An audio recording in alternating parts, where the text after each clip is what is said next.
Detroit's better than Green Bay. Even with Aaron Rodgers, they were better than Green Bay, but Aaron was good enough to keep the games in suspense. Jordan Love's not there yet. This was a blowout. An assertive statement here once again from the Detroit Lions. Looking at the schedule, week 1 Thursday night was the national statement. Maybe this one was a bit more localized, Emery, but a statement no less. Aiden Hutchinson's gone to another level. He went from a college boy to a damn man in a year or a year and a half. I mean, because he's jacked. I mean, he's a different human being than what I saw coming out before the draft. Yeah, we're seeing a guy that's starting to look like TJ Watt-ish out there. One of those type of guys. Like, whoa, it's a psycho who's awesome against the pass and the run game. So you give Detroit the better quarterback in this matchup with the better roster, yet it's not close. What you're seeing with Detroit, and this is what good businesses do and good teams do, they had a vision, and they're patiently putting it together. And I think Dan Campbell and Jared Goff work well together. Neither's ever been given the respect. Dan Campbell, let's be honest, that opening press conference came across a bit of a semi-meathead, and people kind of roll their eyes at Dan Campbell. But when you talk to people close to the organization and you watch the team play, they play really smart football. It looks like a smart football team. Then there's Jared Goff. Do you know Jared Goff against the spread is the best quarterback in the NFL last 6 years? Why? Because he doesn't get any respect, and yet he's really, really good. He's the best quarterback in the league against the spread. He's always been a good primetime quarterback. You know, he's 14-8 in primetime. So now you have Jared Goff, not respected, chip on his shoulder. Dan Campbell, not respected, chip on his shoulder. Add that jet fuel to actually a really good roster. They know what they are. Good coordinators, great O-line. Run game works, improving their defense, good primetime quarterback who throws a beautiful football. And I said yesterday, I thought Detroit was the better team. Now in that division, they have, in my opinion, the best big primetime level quarterback in a primetime game. The better team, the better roster, the better O-line, and the better quarterback won in a rout on the road. It's not fool's gold. It's a real thing. Detroit's here, and they're going to win this division.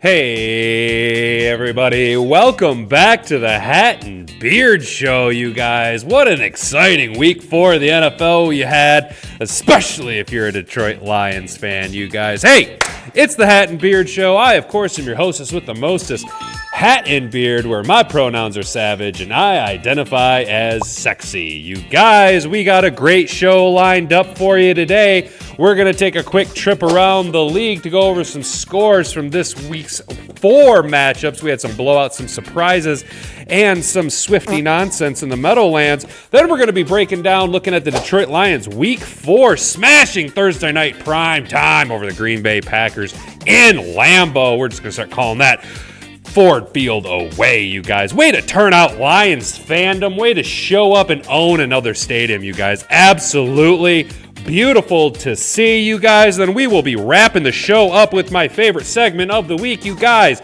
It will be another segment of Hat and Beard Salted Nuts, where I will be talking about what is driving me nuts this week, you guys. If you haven't already, fellers, please do me a rock solid favor. Go ahead and like the video if you haven't already. Subscribe to the channel so that you can help us in our effort to grow to 500 subscribers. And ring that notification bell so that you never miss out on any future contents or updates from the Hat and Beard Show. You guys, let's go around the league with Hat and Beard. Let's talk about buttered sausage. Talk about buttered sausage, where it comes from, what it does. Why is it doing what it's doing? Get it out of my face. What about buttered sausage?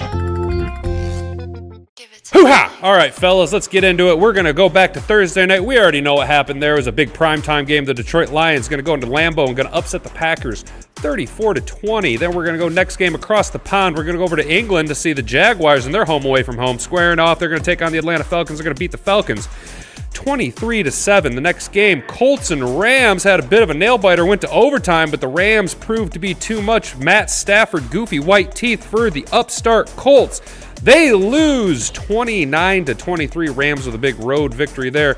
Next game, the Ravens travel into Cleveland to take on the Brownies, led by Dorian Thompson-Robinson getting his first crack at the NFL. They're going to go ahead and smash the Browns 28-3. Minnesota and the Panthers. Minnesota looking for their first win. Carolina looking for their first win. The Lions square off against Carolina. I had some interest in this game a little bit, you guys. And the Vikings going to go ahead and sneak out with a win, 21-13. Going to get their first big W of the year. Carolina falls to 0-4. Cincinnati going to Nashville, taking on the Titans. The Titans, just an up and down team this year. I don't know what to think about them, you guys. You got Dr. Jekyll and Mr. Hyde. Today, we got an absolute mollywomp, and Titans over the Bengals 27-3. Tampa Bay going to New Orleans. New Orleans not looking so good. Tampa Bay going to take them to the woodshed 26-9. Miami, after their big 70-point performance over Denver week 3, they went to Buffalo to take on the Bills. The Bills said, not so much to be the best. You got to beat the best. If you come at the king, you best not miss. They're going to go ahead and take it to the Miami Dolphins 48-20. Next game up, we had just the absolute tank bowl. We had the Broncos and the Bears. The Bears jumped out early, but hey, Denver showing they still had some fight left in them, showing that Justin Fields is trash and the Bears are trash. I would hate to be a Bears fan this season, you guys. The Broncos come from behind to win 31-28. The Commanders and Eagles in an surprisingly exciting game. They went and took to overtime to go ahead, but the Eagles with the big win in overtime with the big leg of Jake Elliott, 34-31. Going to head down to Houston, where the Texans were taking on the Pittsburgh Steelers, and the Steelers are just not good on the road. They are just not a great team this year in whole.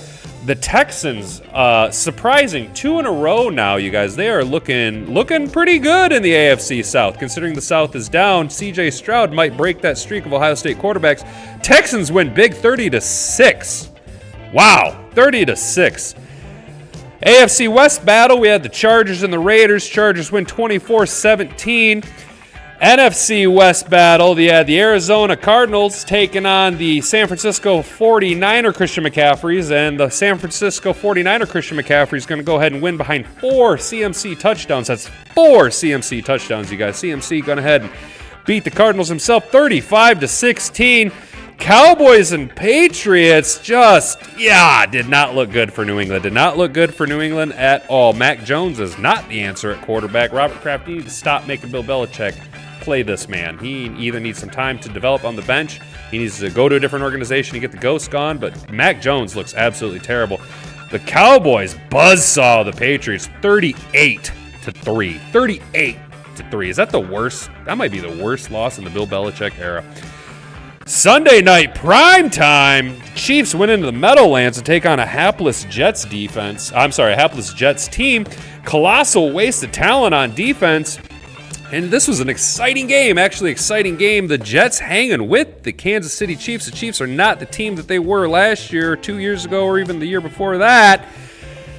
But when you have an economic powerhouse like Taylor Swift in the building dating your new face of the NFL, Travis Kelce, we will dive more into this later on. But the Chiefs obviously cannot afford to lose, and the NFL can't afford to have them lose, especially when New York needs an economic boon with Taylor Swift in the house. So the Chiefs somehow miraculously win on some terrible refereeing, some awful Stripes game. And then the Monday night game, we actually see Drew Lock come in because the Seattle Seahawks were just beating the brakes off of Big Blue and the Daniel Jones-led New York Giants. 24-3 is your final on the Monday night game. You guys, what a great week 4 we had.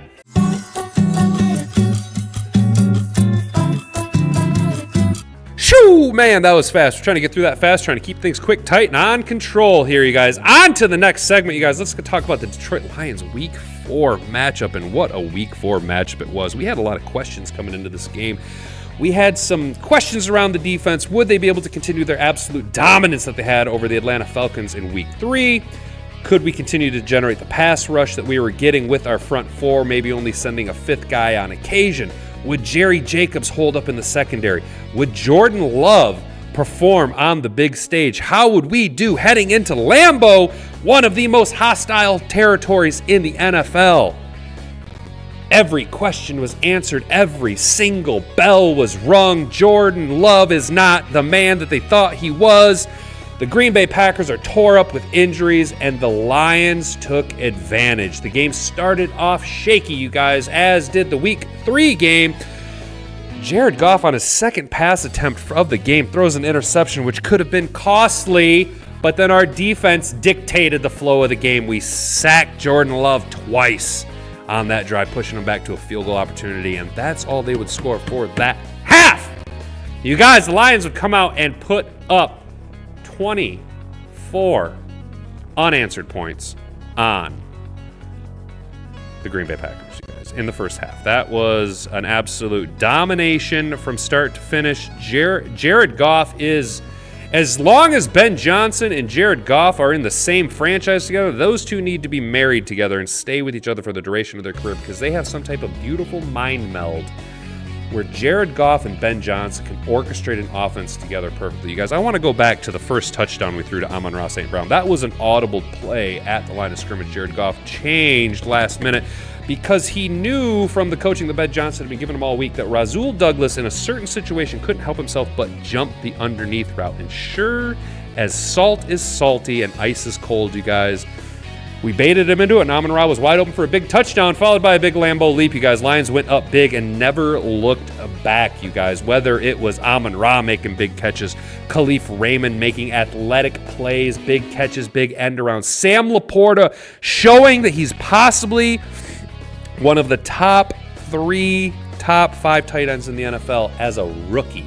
Sam Laporta coming up big, just like I said he would. Josh Reynolds coming in big. Another 3-catch, 69-yard performance by Josh Reynolds. The only thing that I really missed on was two things. Number one, I thought Agent Zero was going to have himself a little bit of performance, but Marvin Jones continues to have a terrible case of the drops. Not being the big free agent acquisition that we thought he would be to fill in for J-Mo. But on that note, you guys, the Lions got a bit of good news. All Lions fandom got a big good news this week. You guys, the NFL changed their gambling policy, which means J-Mo is reinstituted back into the team. Immediately, he will be available as early as Week 5 against the Carolina Panthers, which would be a nice addition to have. Our wide receiver core has been performing well. There have been a couple of times, though, where you can see if it was J-Mo, they probably would have taken it to the house. If it was J-Mo, maybe he would have reached out for it.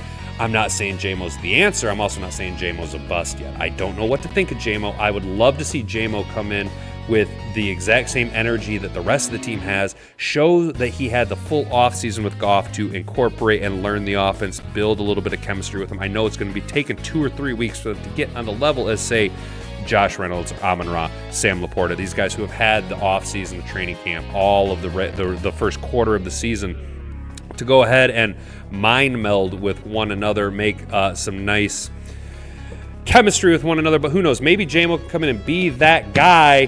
Things are trending upwards. Hendon Hooker looks like he's going to be coming back to practice potentially. Emmanuel Mosley coming back would be a great addition for our secondary, although Jerry Jacobs answered the call. When Jerry Jacobs was being taken advantage of for a couple of weeks, Jerry Jacobs answered the call with 2 huge interceptions on Jordan Love, which really helped dictate the flow of the game. Our defense controlled the flow of the game. This is exactly the type of team that Dan Campbell wanted to build from the minute he came into Detroit, you guys. He wanted to have a strong defense, a strong front 5 on offense, and he wanted to pound the rock. So what did we do in Green Bay? We controlled the line of scrimmage by only rushing 4 until the last play of the first half, generating 5 sacks on Jordan Love throughout the entire game, making sure that he was under pressure, under duress through the entire game. We then turned around and let our offensive line dictate the flow of the game on offense by taking a week removed from a thigh injury, David Montgomery, and handing him the ball on a short week 32 times for over 120 yards and three rushing touchdowns, you guys. 3 rushing touchdowns from Monty. I don't know what to do with this backfield. Everybody is dynamic in their own way. We still have yet to unleash Jahmyr Gibbs in his full potential in the NFL. Everything is trending upwards for Detroit, you guys. We are sitting at a strong 3-1, a game and a half up on the Packers in the division. The Bears are 0-3. Minnesota is 1-3, or the Bears are 0-4. Minnesota's 1-3. Things are not looking good for either of those two franchises, so we're going to go ahead and not worry about them too terrible much until the weeks come up that we have to play them. Having this 1.5 lead on the Packers at the quarter of the year. We're done. First quarter of the year is over, you guys. We are a quarter away through this race, and the Lions have a 1.5 lead on the Packers by beating them in their own house, which means the next time we play them, we'll have a home field advantage, theoretically. Air quotes around home field advantage. This is shaping up to be great because not only are we really, really solid and strong and bought into the Dan Campbell mentality right now, but things are only trending upward for us as guys get healthy, as guys come back from suspensions. The only thing that'd be nicer is if, God forbid, it'd be awesome if CJ wasn't out for the whole season. Then we could even hang our hat on that. But our safeties are playing good. Ife Melifonu's been playing solid. Tracy Walker has been the unsung hero of our secondary the past 2 weeks, you guys. You got to remember, Kirby Joseph's been out, right? Our up-and-coming superstar safety that we got. He's been out for the past 2 weeks. We've been playing with 2 backups at the safety position, as well as Brian Branch filling in all over the play. Brian Branch! You guys, comment down below. Is Brian Branch the best player on our defense? As a rookie, no less. As a rookie, my guy is playing like a 4th-year pro. Oh my gosh. I like watching Brian Branch play. I like watching Branch play, Hutch play, Gibbs play, Campbell play, Laporta play. We have such a strong, solid, young team in all the right spots on young, good rookie contracts right now, you guys, that it bodes well for the Jared Goff signing down the road, for bringing in a high-value free agent to fill in an immediate need that you don't necessarily want to build through the draft, okay? This is all shaping up well for a strong future of the team, you guys. This Week 4 performance, you guys, really just solidifies that we are not SOL anymore. We are not the same old Lions. We are a new franchise, you guys. We ended last season by beating the old man in Lambeau and keeping the Packers out of the playoffs. They needed to win and they'd get in, and we stopped them from doing it in prime time in Lambeau, the last game of the season. We then opened the season at Arrowhead, where the Chiefs, despite the refs trying to keep them in the game, despite it being their Super Bowl trophy revealing party, despite it being the NFL season opener, we beat the Chiefs in Arrowhead Week 1. Then Week 4, we go back to Lambeau to take sole control of the division by a 1.5. Prime time. Jared Goff is a primetime quarterback. Jared Goff is the franchise quarterback. Jared Goff is the answer that we've been looking for ever since Matthew Stafford gave up on the franchise in 2017, okay? This is a new team, and I'm loving every minute of it, you guys. So now let us bask in the glory that was our victory. We can hold our heads high, higher than normal, because, a victory, you guys. A victory on Thursday means that Sunday mornings are ever so nice. Monday mornings, I'm skipping through on Easy Street, and boy, does it shape up for a solid rest of the week, you guys.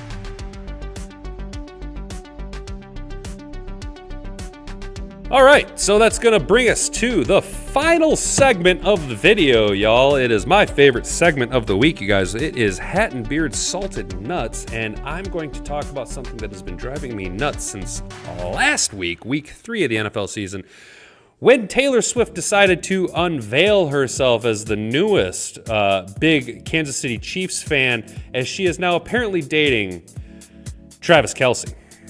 Right. We've all seen it. We've seen the pictures. We've seen the imagery. I am tired of every game that I have to watch because the Chiefs get all the primetime games. They get all the late afternoon games. They get all the national coverage. I have to watch the Chiefs no matter what because it's the only freaking game available for me to watch half the time. And during this game, not only do I have to watch a team that I do not like, I then have to watch Taylor Swift 30% of the time on screen, making those stupid Taylor Swift faces, right? Now, I don't have anything against her music, really. It is manufactured in a lab, designed to tickle your pickle, make your brain say, ooh, I like this music. All that being said, I love Shake It Off. I love it. I think it's a great song. I can't help myself. It's catchy as all heck. It is one of the more upbeat songs, and honestly, it kind of delivers a really good message that today's youth needs to understand. That being said, I have never in my 35 years of being on this planet seen a more blatant attempt by a league and their officiating to manipulate and control the outcome of games so that their cash cow continues to be a cash cow, okay? look, I'm going to tie this into the Jameson Williams things. The NFL, seeing the type of money that they have, the fan base that they have with the Detroit Lions, what they can generate out of the Detroit Lions, and they knew that bringing JMO back would only sell more tickets, would only put more eyeballs on the Lions, would only make them more money, so they reversed their ruling so that JMO could come back a week earlier so they can sell a little bit more tickets, make a little bit more money. You got to remember, the Lions got flexed out week 6 to America's Game of the Week, the 4:30 slot, playing the Bucs week 6. Okay, so there is a lot of hype around the Lions, a lot of money being moved around. Patrick Mahomes is the face of the NFL, and Travis Kelce is slowly trying to overtake that spot. They're trying to be this weird two-headed approach for right now, but eventually it's going to come down to one of them needing to be the top dog.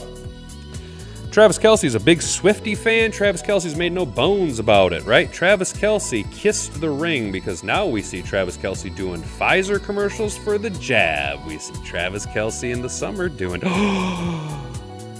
Bud Light commercials. Next thing you know, Travis Kelce will be slinging products at Target. Travis Kelce is a sellout to the man. He's a sellout. He's a poser. He ain't a real dude. He's sold out and he kissed the ring. And he's being rewarded with the ability to become the next Taylor Swift smash hit single about her breakup with a football player. What am I doing about talking about blatant Look, you guys, if you watched the Jets game in particular, let's remove the first game of the season where the NFL let Juwan Taylor false start and hold and line up in the backfield to try and stop the force that is Aiden Hutchinson, okay, from sacking their little boy and absolutely dictating the flow of the game like he did in Green Bay week 4, okay? So the NFL's bending the rules to give Patrick Mahomes more time, and I have never seen a more blatant attempt than I did Sunday night in the Meadowlands, okay? 2 very important plays in the fourth quarter, okay? 3rd and 22. 3rd and 22, Patrick Mahomes converted once, got called back. Patrick Mahomes drops back. The Jets defense swarms around him, collapses the pocket, and the left guard of the Kansas City Chiefs absolutely bear hugs the defensive lineman for the New York Jets. Opening up, he literally hugged the man, turned him with his hands outside the frame. What do I mean by outside the frame? You guys, to hold, you can't contain, you can't grasp onto a defender, and you definitely can't put your hands outside the frame, meaning the shoulder area. You can engage inside in the chest right here, but you can't grab on the outside, let alone around on the back. You can't physically hold on to a player outside of the framework, right? So I'm watching the guard bear hug like a little boy who's seeing Santa for the first time and carry the defensive lineman away, which opened the lane for Patrick Mahomes to convert a 3rd and 22 with his feet. Okay, and now that is a atrocious no call by the refs. But I will give them this: for every year that I've been an NFL fan, we all have heard the same cliche: holding happens on every play. I'll give you that. I'll give you that holding happens on every play. What I won't give you now, before I say this, you guys have to understand, not a Sauce Gardner fan. I think Aiden Hutchinson should have been Defensive Rookie of the Year last year, so that's the only reason I'm not a Sauce Gardner like super fan. However, he's really, really good. He is really, really good. Sauce Gardner is really, really, really good, you guys. I underrate how good he really is because I'm such a Aiden Hutchinson stan, okay? Sauce Gardner got called for the most bullshit defensive holding play penalty I have ever seen in my entire life. That is an automatic first down and extended the drive for the Chiefs. You are witnessing the NFL, who is one of, just hang with me, it all comes together, you guys. You're witnessing the NFL, who is one of the largest money-making machines in the United States. Pair itself with Taylor Swift, whose Eras Tour has been a financial and economic powerhouse to every single stop they've been to. The amount of taxable revenue this woman is generating is literally shifting the economies for states, subsequently then trickle out effect to the entire national economic GDP and whatnot. So what the NFL is doing is they said, hey, how can we get more eyeballs on this? Well, if we pair the biggest pop star in the world with our team, we can't pair him with Patrick Mahomes. Patrick Mahomes married with children, but we can pair him with Travis Kelce. That's who we'll pair with. We'll pair with Travis Kelce. Travis Kelce jersey sales are up 400%. A lot of custom jerseys being made. 87 in Chiefs with Swifty on the back. That's gross. This is nothing but a money-grubbing cash grab. The NFL seen what happened in Week 1 against the Chiefs, where despite them putting their thumbs on the scale, the Detroit Lions went into Arrowhead and with superior play, more disciplined play, and better coaching, were able to beat the champs. The Jets were beating the Chiefs in every aspect of the game. Zach Wilson was out-dueling Patrick Mahomes. You guys have to understand, the Chiefs are not the team that they were. Okay, they aren't. But the NFL needs to prop them up, okay, because they are their next dynasty. They are their next cash cow. The NFL needs to prop them up. All these commercials you see with Patrick Mahomes, all these commercials you see with Travis Kelce, there's a reason for that. They're the team. They're the anointed ones, okay? You might as well just crown them already, because when you pair the economic powerhouses together, follow the money. I know that I'm sounding like AJ right now, but follow the money. It is nothing but a scripted ploy, and the NFL's putting their thumbs on the scale to make sure that the Chiefs go as far as they possibly can to sell tickets to go to the Super Bowl so that they can be the next dynasty. I am sick of it. I am not here for it, and I genuinely hope that if the NFL continues on their trajectory to push the Chiefs into the Super Bowl, that they run into the one team that doesn't play by the NFL scripted rules. The one team who has moxie, class, and character, but is still not afraid to bite your kneecaps off. They ain't afraid. If you don't care if you got one ass cheek and three toes, man, they will beat your ass. They run into a team like Detroit who is gritty, who is disciplined, and who just plain and simple wants it more than you do. We want it more than you do. This means something to us. This ain't just a game to the Detroit Lions. This is life to them. They live and breathe football. The Chiefs, not sold on it. Not sold on it. Do not like the the Chiefs and Taylor Swift joining together to make a scripted economic powerhouse. I don't like it. I don't think you guys should like it either. I just want my meritocracy back. So, that's going to do it for me, guys. Thanks for sticking around. Thanks for listening to me rant there at the end. If you haven't already, please like this video, subscribe to the channel, ring that notification bell so that you don't miss out on any future content. Share this video around, you guys, because we're trying to get up to 350 subscribers. The only way I can do that is through organic grassroots growth from viewers like you. So, have yourself a good rest of the night. Stay out of trouble. Don't do anything I wouldn't do. And frig off.